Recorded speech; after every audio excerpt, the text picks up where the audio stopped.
Ma petite demoiselle, bah ouais, meilleur vœu. Meilleur vœu à tout le monde. À tous les gens qui nous regardent, meilleur vœu.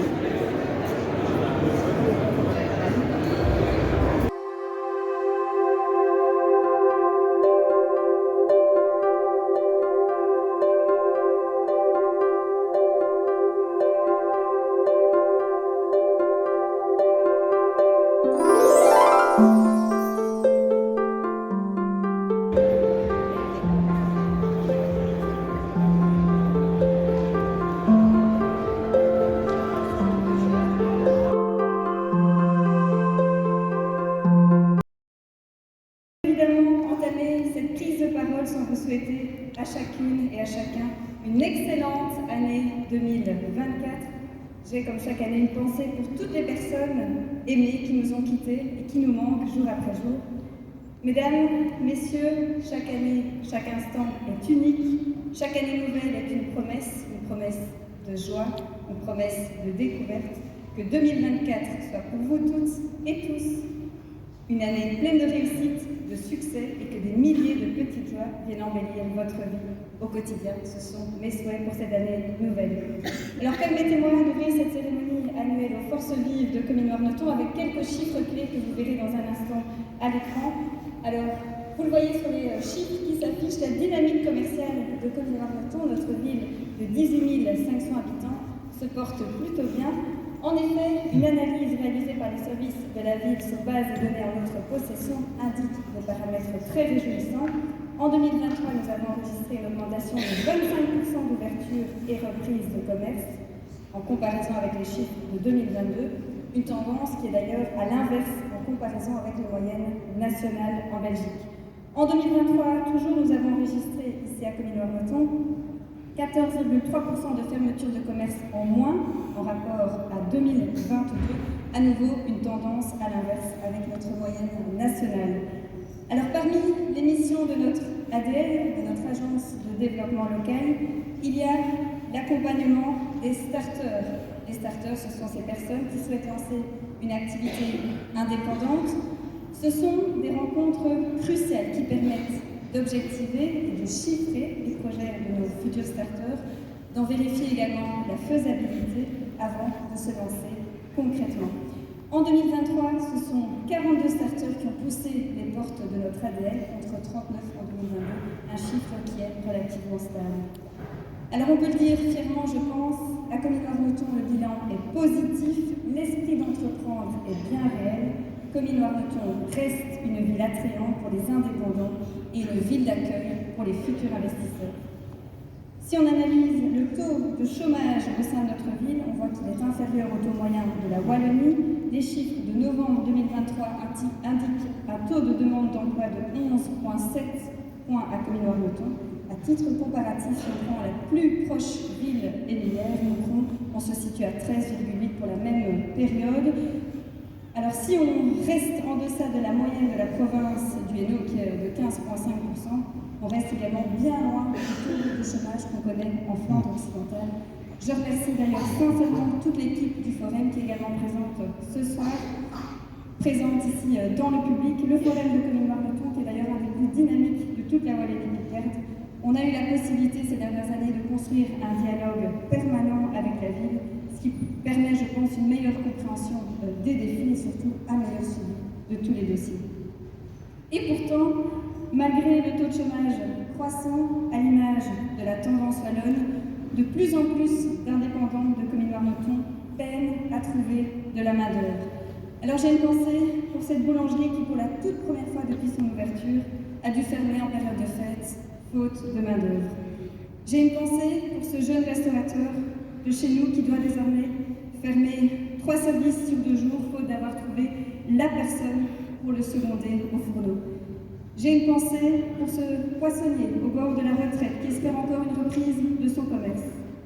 Notre pays, notre région doivent se rendre à l'évidence de la situation difficile sur le terrain et redresser rapidement la situation par des mesures politiques fortes en faveur de nos indépendants et de nos entreprises. Alors comme bourgmestre, je me questionne.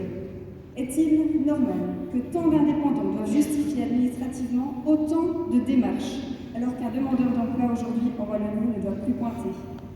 Est-il normal, aujourd'hui, en 2024, alors que rester à la maison sans travailler se montre plus rémunérateur que de se lever, de se déplacer, de travailler et de faire garder ses enfants? Je m'interroge comme bourgmestre. Est-il normal qu'un indépendant de Comines-Warneton doive allumer une bougie sur la tarte d'un client qui est venu fêter ses 10 ans de chômage? Alors ça va peut-être vous faire sourire, mais cette anecdote pourtant, c'est celle d'un restaurateur de Comines-Warneton qui, je vois, se reconnaît.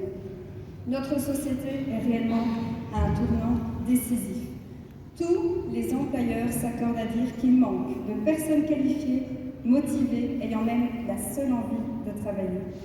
Alors par ce petit mot, je souhaite souligner votre travail et votre implication à chacune et à chacun ici dans la salle, ainsi qu'à vos familles et à vos proches.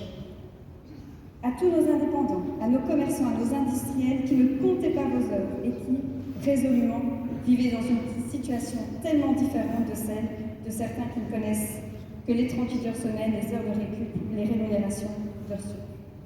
Et pourtant, malgré ça, vous trouvez encore le temps de vous associer autour de la SBL SIDEC par exemple, en groupe à l'occasion du festival commercial.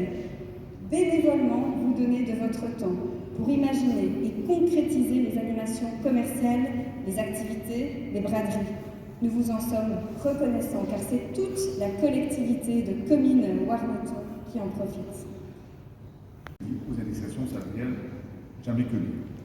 Cette situation que vous connaissez depuis 2022 vous a obligé à revoir, vous les indépendants, vos habitudes, pour la plupart d'entre vous et d'entre nous, à entamer une résilience inattendue.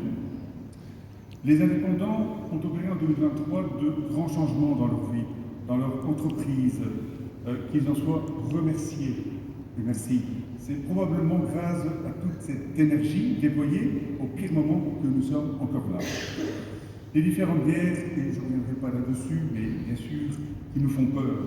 On se demande quel événement viendra encore perturber une situation qui a l'air de s'améliorer, soyons optimistes, et de se stabiliser depuis quelques mois.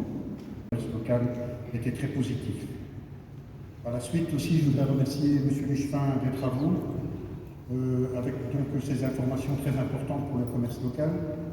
Quand on voit que toutes les zones commerciales vont passer à des zones 30, ça va sécuriser donc les commerces et les clients vont venir donc dans chacun de vos commerces. Ensuite, on a appris aussi qu'il y aura des zones cyclables. Je veux bien préciser aussi que les zones cyclables, ce sont des zones qui sont utilisées par les vélos et par les véhicules et non pas seulement que par les vélos. Voilà. Alors, mesdames, messieurs, en vos titres et qualités, je voulais vous souhaiter la bienvenue ce soir à la salle des sports du thème. Habituellement, les vœux s'organisent à la salle de la MJC, mais vous savez que celle-ci est entièrement prête à être rénovée. En tant que président du SIDEC et au nom de toute l'équipe du SIDEC, je vous présente mes meilleurs vœux pour cette nouvelle année 2024.